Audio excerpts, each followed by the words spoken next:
नमस्कार, मैं हूं तनिष्का चौरसिया और आप देख रहे हैं एलआर न्यूज। चलिए जानते हैं कुछ खास खबरें। युवाओं का बजट है, किस तरीके का बजट है? देखिए, बजट सिर्फ हेडलाइंस बटोरने का है। हमने अपने संसद में भी हमने ये बात रखी कि जो 12 लाख के ऊपर हेडलाइन बटोरी जा रही है, इतना सिर्फ 2% लोग कमाते हैं, तो सिर्फ उन्हीं का फायदा है। बाकी जो लोग हैं उनको इनडायरेक्ट टैक्स में कटौती करके फायदा हो सकता था, लेकिन उसकी कहीं भी बजट में बात नहीं है। ना हमारे किसानों की बात है, महिलाओं की कोई बात नहीं है, युवाओं के रोजगार की कोई बात नहीं है, न मजदूरों की कोई बात है। तो बजट सिर्फ एक फंडे पे हेडलाइन बटोरना है, उसके अलावा कुछ नहीं है। अच्छा, लोकसभा चुनाव में जिस तरह से समाजवादी पार्टी ने बम्पर जीत हासिल की, उसके तत्काल बाद में उपचुनाव हुए, उसमें डिफीट मिली समाजवादी पार्टी को, क्या वजह रही? क्या मैनेजमेंट थोड़ा सा मिसमैनेजमेंट हुआ? क्या वजह रही? देखिए, लोकतंत्र है वैसे तो, लेकिन जो उपचुनाव हुए हैं उसमें तंत्र से चुनाव जीते गए हैं, उसमें जनता का कोई वो नहीं रहा है। कई ऐसी सीटें हैं हमारी जहां पर भाजपा नहीं जीत सकती थी, किसी भी वजह से कभी भी नहीं जीत सकती, लेकिन वहां पर भी वो चुनाव जीते हैं। तो जिस तरीके से लोकतंत्र की धज्जियां उड़ाई जा रही है वो सबके सामने है। इलेक्शन कमीशन जिस तरीके से अनदेखी कर रहा है वो भी सबके सामने है। तो ये जो बाई इलेक्शन है ये सरकार के होते हैं और उन्हीं के दबाव में प्रशासन ने, सभी लोगों ने मिलकर उनकी झोली में ये 9 सीट डाल दी है, जो कभी से कभी भी उन्हें नहीं मिल सकती। वेस्ट यूपी गन्ना बेल्ट कही जाती है और इस बार जो दाम है, समर्थन मूल्य है, उसको नहीं बढ़ाया गया है।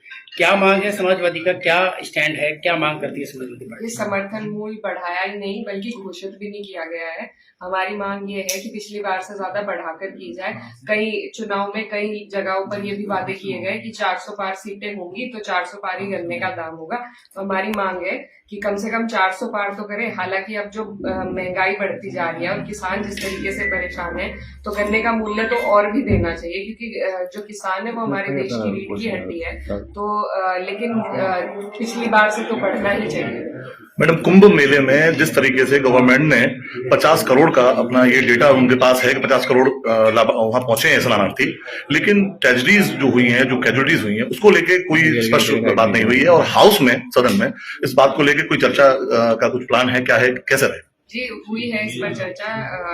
जब प्रेसिडेंट का अभिभाषण था उस पर भी अध्यक्ष जी, राष्ट्रीय अध्यक्ष अखिलेश यादव जी ने कुंभ पर ही बात करी। बजट में भी उन्होंने सबसे पहले कुंभ का मुद्दा उठाया था, लेकिन सरकार इन चीजों पर चर्चा नहीं करना चाहती, सिर्फ बातों को टालना चाहती है। जो वहां पर जिस तरीके से वीडियो हमने देखी है और जिस तरीके से जो बुलडोजर से लाशों को उठाया गया है, तो जो मरने वालों की संख्या है वो बहुत ज्यादा है, लेकिन अभी तक वो डिजिट सरकार नहीं दे पाई है। ना ही जो लोग वहां पर आपस में बिछड़ गए हैं उनको भी ना तो ढूंढ पाई है, ना वो अपने परिजनों से मिल पाए हैं। तो जो व्यवस्था वहां पर बिगड़ी है, जिस तरीके से प्रचार किया गया था और जितना खर्चा प्रचार पर और वीआईपी मंडल में किया गया है, उतना ही अगर आम जन की व्यवस्था के लिए किया जाता तो आज ये दिन न देखना। लापता लोगों के लिए समाजवादी पार्टी क्या प्लान लेकर चल रही है? जमीनी स्तर पे क्या इसमें आगे करना? जमीनी स्तर पे देखिए, हम भी कई लोगों से मिले हैं, बातें हुई हैं।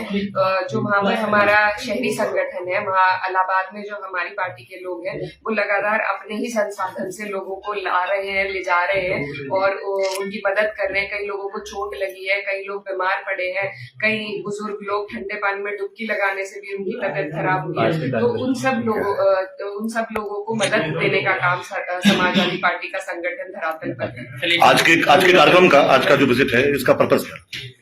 आज देखिए, बुलंदशहर के लोगों ने, यहाँ हमारी जो पार्टी का संगठन है, उन्होंने बहुत प्यार से मुझे बुलाया और काफी वक्त से हमारा विचार बन रहा था आने का। तो आज हमें स्कूल के एनुअल फंक्शन में आने का मौका मिला, तो बहुत अच्छा है। इसी तरह सबसे मिलते रहेंगे और पीडीए के भी कार्यक्रम पूरे प्रदेश में चल रहे हैं, तो उसके लिए भी हम कोशिश करेंगे कि पार्टी को ज्यादा से ज्यादा हम लोग मजबूती दें। धन्यवाद। आज के लिए इतना ही। बाकी की तमाम खबरें जानने के लिए बने रहें एलआर न्यूज के साथ।